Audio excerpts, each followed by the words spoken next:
Today we're talking about street photography.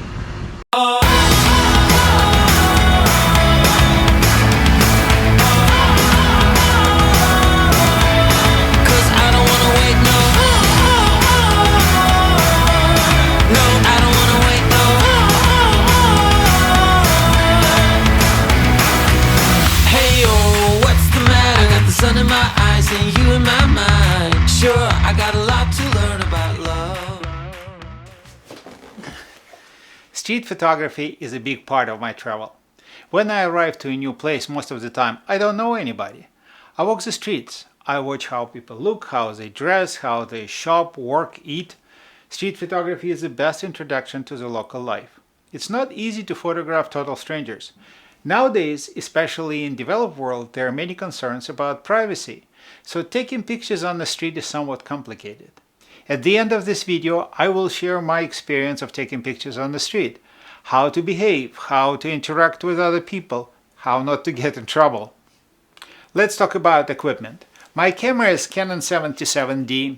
My favorite lens for street photography is 24 2.8 pancake lens. This thing is tiny. It weighs nothing, it looks like a toy, it's very sharp, and it's equivalent of 38mm lens on crop sensor. So it's slightly wider than 50mm normal lens, and it gives me more space for composition and more depth of field.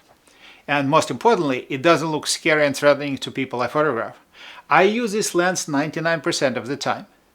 The whole setup is so small I don't need a camera bag. The reason I don't use telephoto lenses is because images look like you're watching people through binoculars, with no interaction. And telephoto lenses look big and scary and attract a lot of attention. I find telephoto lenses very useful for street portraits, but I'll talk about it in another episode. Today I went to take some pictures. Let me show you a few. Street photography is about a lot of walking, a lot of waiting, and some luck. The first one was a supermarket. I was walking on a street and I saw this beautiful bright colored sign with bright color blue sky. So everything was all colors were so saturated, and these people walking in front of it, and then a couple of joggers came around. So it's kind of finalized shot for me. Later on I saw this brick wall with metal posts in front of it. Was very minimalistic, kind of very simple image. I immediately thought about it as a black and white. All I needed is to have a human being walking in this composition, to have a silhouette. I like to have people in all my shots. And I waited for about 15 minutes and this lady came around with her mobile phone. I was able to grab the shot. Sometimes you need to wait. I saw this big window with lots of dogs inside. There is some kind of company like kindergarten for pets. When you're working, you can leave your pet there so people will take care of it. And I saw this kind of little busy image. I prefer usually more simplistic compositions. But for me, it was illustration of our urban life now, because you have a person taking care of these dogs, all these dogs standing just staring at the street and at me, and the reflection of the building from the other side of the street. So it was kind of very urban, modern image for me, and I decided to take it.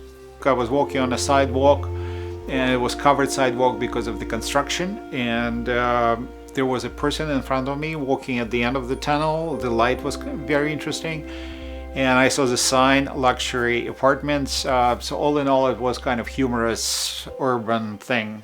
I was in downtown for about an hour, looking for compositions, and just couldn't find anything. And I was walking, and this gentleman just came around at me in a split second. I raised my camera, I snapped a shot, and he went by. So it was just pure luck. And he looks wonderful. And then I went to the edge of the park, and I saw a policeman on a horse. So I chased him across the park to get the shot, and I got him when he was kind of interacting with three women walking on the sidewalk. The last one, I was returning home, and I saw this beautiful light in the evening going through the buildings on this little park where people take out their dogs. And everything was so picturesque. It was like a painting. You have these buildings on the background, you have people and their dogs, and the light streaming through. I just couldn't pass on this one. And now my tips for street photography. Tip number 1, have your camera ready. I shoot an aperture priority and pre-focus my camera for about 10 feet 3 meters. This distance gives me good size image in the frame and puts me at reasonable distance from the person. With my new Canon 77D, I started using focus tracking for the first time, and it really works. Tip number 2.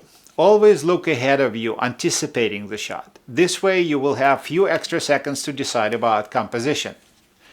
Tip number 3. Find interesting backgrounds, wait for people to come, and finalize the shot. Tip number 4. I use camera strap to wrap it around my wrist like this. This way I can get my camera operating very quickly. It's always ready. And it's also very difficult to take it away, like when you have it on your neck or on your shoulder sometimes. In some places people can grab your camera and run away. This is a good safety measure. Of course you can buy a special strap for that, but why pay more and carry extra piece with you? Tip number 5. When taking pictures of a person, never make eye contact.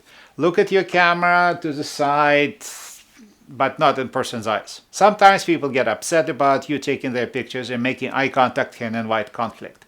I use this technique in pretty hostile environments, and it works. Tip number 6. When taking pictures in a public place like a fair or market, hang out a little bit.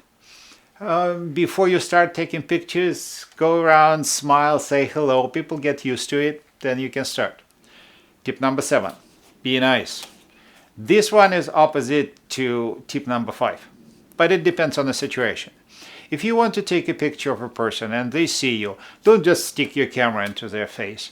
Say hello, how are you, smile, ask their permission, or show your intent if you don't speak the language. Showing photo on the back of the camera is a good icebreaker. And if people can understand you, offer to email them the picture. It doesn't cost you anything.